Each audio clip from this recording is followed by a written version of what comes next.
FORA.tv. The world is thinking. You know, this is a church that has, as you say, a litigious history. And that was something that worried not just me, but the New Yorker. And we had talked in the past about doing a story about Scientology. And one of my concerns is that I get paid by the word. Of course, that's why the story was 25,000 words. But I don't get paid by the month, you know. So getting tied up in years of litigation was not something that I was really interested in doing. I think it was in 1994, Time magazine published an expose of Scientology, and the suit went on for more than a decade. At the end, Time won on every single point, but it was the most expensive litigation they were ever involved in their history.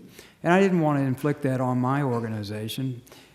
And but, you know, when this story came up, and it was such a good story to work on, we decided to take the plunge. And to the unbelievable credit of the New Yorker, when I started the article in March of last year and turned it in the first draft in August, and at that point the New Yorker assigned 2 fact checkers.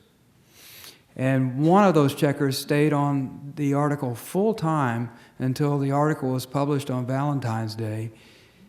By the turn of the year, we had 5 checkers on it. So, you know, we were really taking a lot of care to make sure that this article was vetted, especially since I had had difficulty getting the church to cooperate with me. But I had made them agree that they would respond to fact-checking queries. And our first round of queries had 971 questions. And that, in the pinball world of Scientology, all the lights were lit. It eventually, as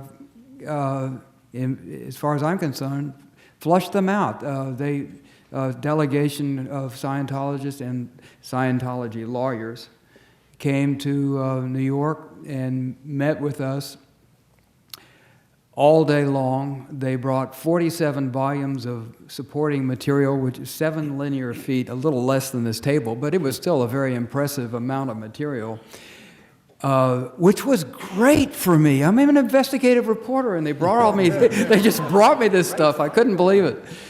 But it was my one chance to interview the chief spokesperson of the church, and he had 4 lawyers on his side, and we had our lawyer and my editor, the 2 checkers that were on the story at the time, the head of the checking department, and my editor, and David Remnick, who came in to welcome everybody at 10 and meant to leave and got up at 6 that night.